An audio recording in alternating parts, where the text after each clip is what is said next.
Greetings. I am legally required to inform you that this transmission contains metaphors. Lots of them. Maybe too many. If you're feeling empty, stuck, lost, invisible, disconnected, or even mildly allergic to existence, keep your eyes, ears, and heart open. Side effects may include sudden clarity, mild to severe liberation, and at worst, brick-brack behavior, whatever that means. Anyway, consider yourself warned. But first, a tale. A real tale.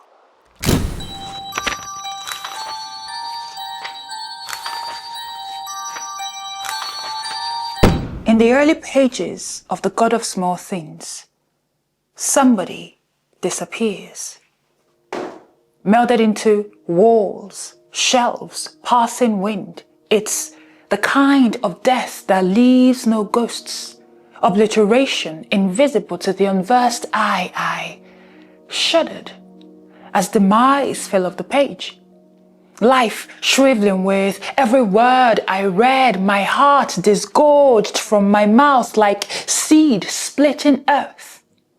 Thundering for this disappearing somebody. And as I wiped the sorrow off my cheeks, I wondered about all the people, all the somebodies around the world who, just like them, had become a living grave. Alright, to address the big fat elephant in the room, some of us live like zombies. Yes, we are one with everything. But our voices, the earth, our bodies, we are moving, breathing, yet completely devoid of consciousness, light, presence. We are disappearing somebodies. Look, everybody has a story, okay? If we took the time to dissect our lives, if we took the time to look back, we could probably trace the exact moment it all began, the turning points that led us to where we are today. And I know for some of us, this is new territory. This is quite shocking because you've just found yourself in this quagmire. You are sinking into the abyss. The spark is fading and you can't seem to find your way back. And then there's the OGs. The OGs have been merged and locked in nooks and crannies for years. You've gotten past the point of even wishing for a miracle. You're at the point now where you're like, you know what, this is my life, I give up, there's no hope. And then we must not forget the ones who have been stuck so long that now they are resentful, bitter, and even hateful. Every time you see somebody who is living their life freely, who is expressing, you're like, wow, how do they get to be so free? Why can't it be me? You want out. Now am I the new Messiah? No. But what if it didn't have to be this way? What if there was a way to escape Zombieland? And it gets tricky, right? Because when you're in that fog, it's not uncommon for people to say things like, just be yourself, you know. The people who you envy, the people who you look at and they seem free, they're just being authentic. Just be authentic. And you're thinking, what does that even mean? If you really deep it, there are so many barriers to its applicability. Because what even is the self? What if you don't understand the concept? What if you don't know yourself? What if you know yourself and you don't like yourself? That's a possibility. I'm sure there's a lot of people that feel that way. What if being yourself, or so you thought, is how you ended up stuck in walls and boxes? We talk a lot about authenticity, and it's such a wonderful state of being.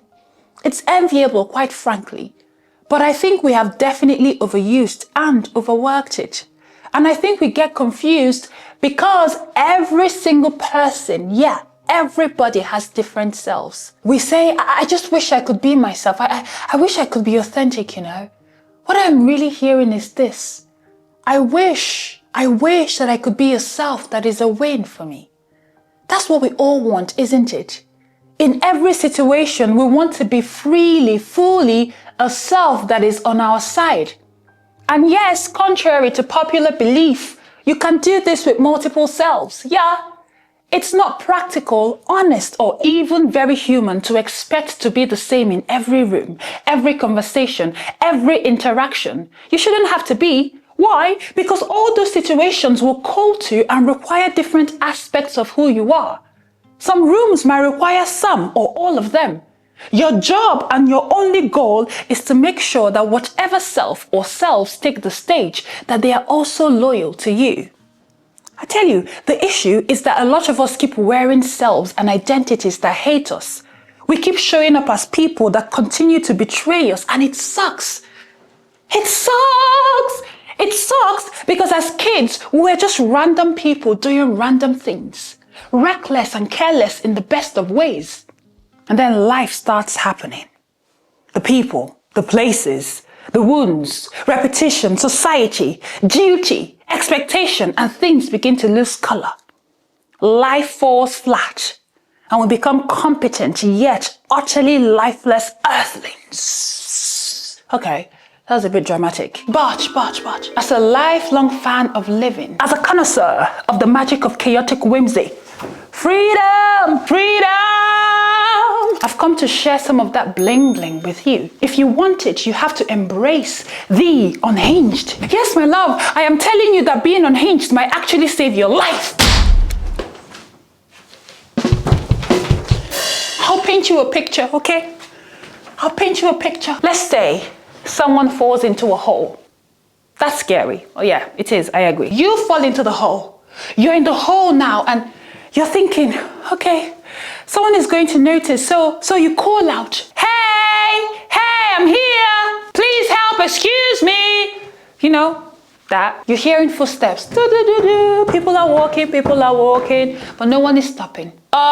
So you try again, excuse me. You know, deepening your voice. Can someone help me, please? Hey, hello. Extra. And still nothing. And now your dread is climbing. Your heart is racing because what if no one stops? Time is passing and no one is stopping and you are freaking out. And then it hits you in the moment, my darling. You realize that if you're going to get out of this hole you're falling into, you have to let go of propriety. You have to become feral. So you start howling bloody screams. Hello. You scream. You claw like a wild animal. Your voice becomes guttural and you hear it. People start stopping. You can hear them snickering around the hole, asking each other questions, reluctantly inching towards the ground. They're not necessarily stopping because they want to help you or because they know what is happening. No. They're stopping because they can't ignore it. That's what it takes. That's what it takes to claw your way out of boxes. Your desire to survive, your desire to live has to surpass everything else. You'll have to crawl out molten, gasping, shaking, distorted, carrying ruin, grit, pulse, ragged, wild and trembling. You'll be unrecognizable, scary even to yourself. I think we're obsessed with beauty. At a deeply subconscious level, that's the issue. We don't recognize that most beautiful things are born of shattering.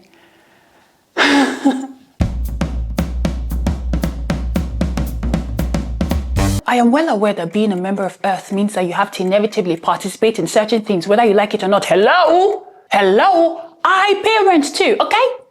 To eat, to bills, you must join the queue. Learn the choreography of the systems we are born into. But why do we keep forgetting? Why do we keep thinking that participation means total surrender? We keep forgetting that we belong to no one else but ourselves. You don't have to be a prisoner to everything. Babe, listen, you can limit the shackles. There are ways, small and big ways, to reclaim control over areas of your life. Now imagine that this is a stage. Out comes this lanky girl, you know? She comes in with a bag. She's carrying a strange bag. And in one hand, she's holding a keg and a box of matches.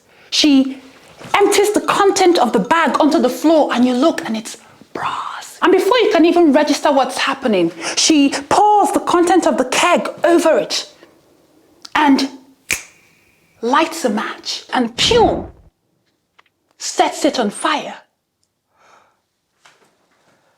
Now you are intrigued. Is this the action of a deliciously mad and rogue teenager? You don't know that. We don't know this girl. But as you watch, you see her eyes. It reflects joy, quiet determination, and a bit of bile. End scene. That was me. That was me the very week I left secondary school. And no, I wasn't trying to prove anything. I just don't like what I hate. And I hated and still hate those fracking things. Watching them burn was deeply cathartic. Years of frustration rising and disappearing with the smoke. Listen, anyone can interpret it however they wish. But I was simply taking control of my body and how it existed from that moment onwards. This is the first step in your re-emergence. Fire. It might not be chest prisons for you, but whatever it is that has you in a chokehold, the thing that has been cutting off your air supply, you have to find it and burn it. Expectations, traditions, conventions, careers, hierarchies, relationships, beliefs, yourself. Yes, you be open to fire. It doesn't just destroy. Scorch, cleanse, renew, refine, rebirth, transmute, challenge. And yes, expect the pushback. Might I remind you that this is a society? But as a re-emerging somebody, you don't have the luxury to entertain the fear of burning bridges.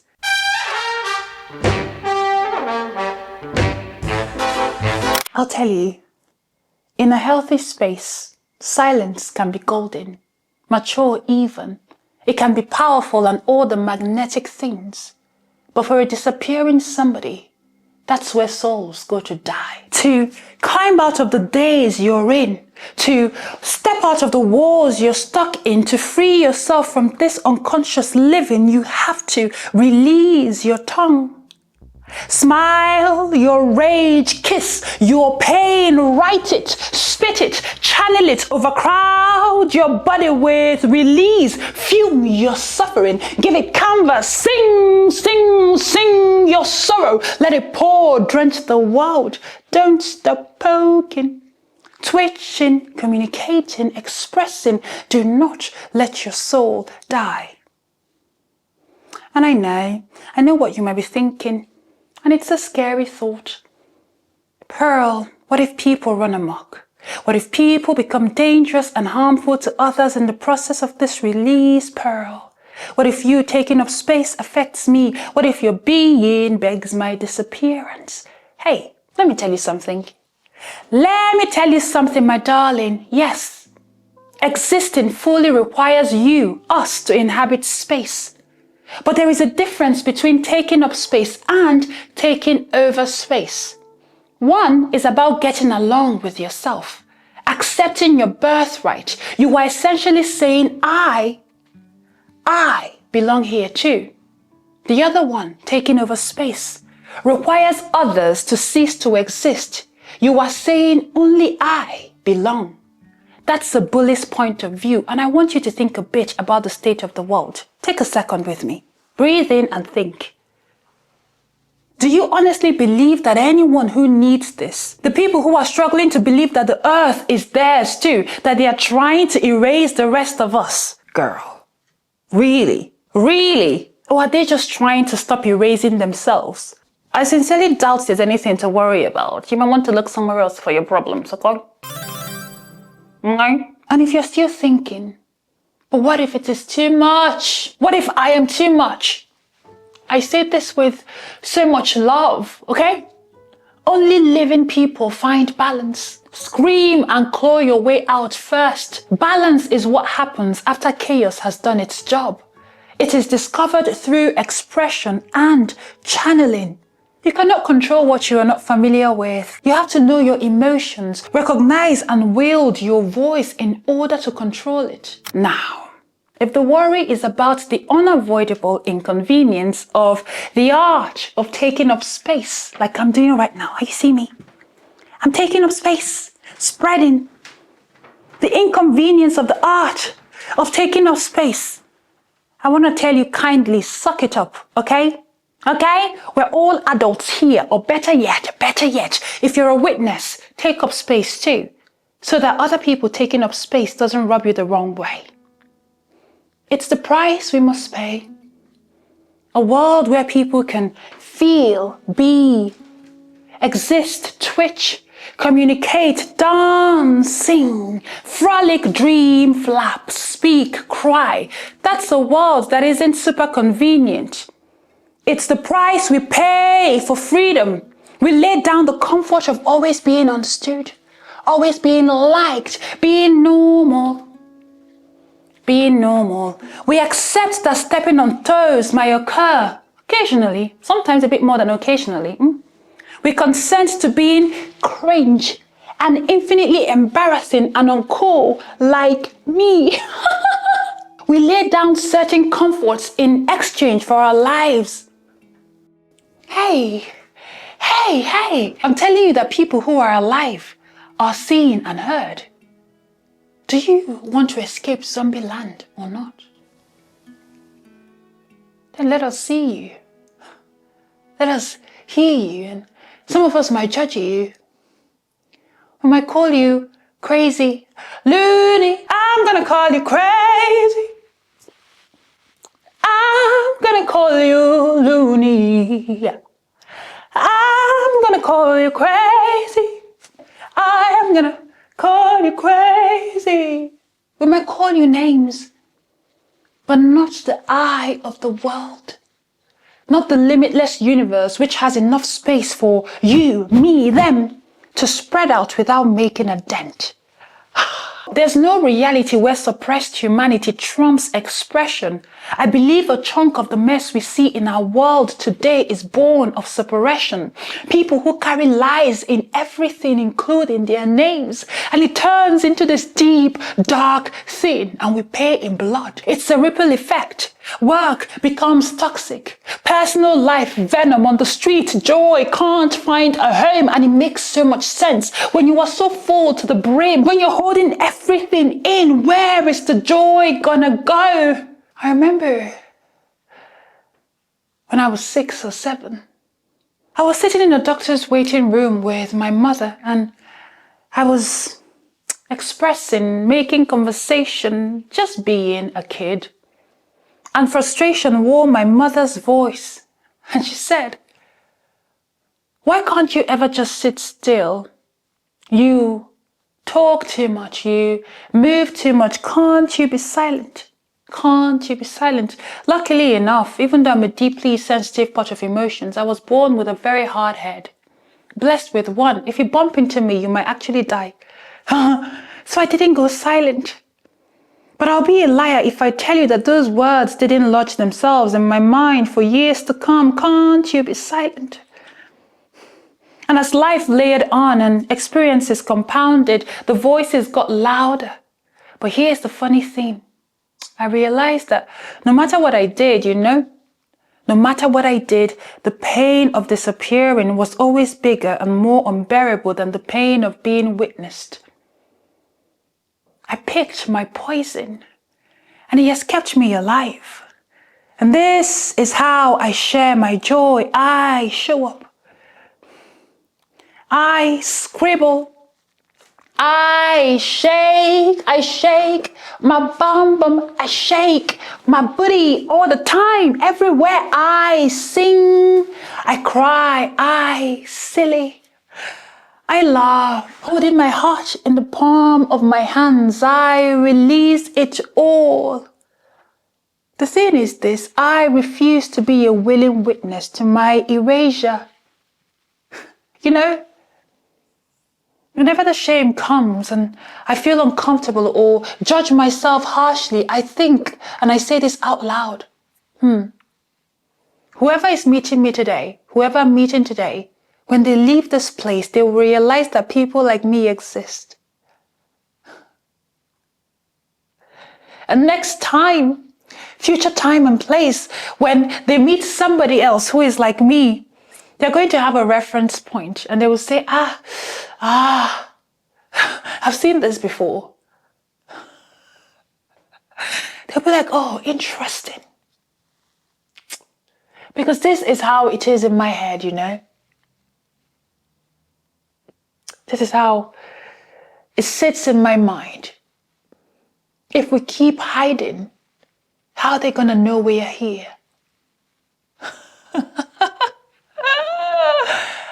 How are they gonna know we are here?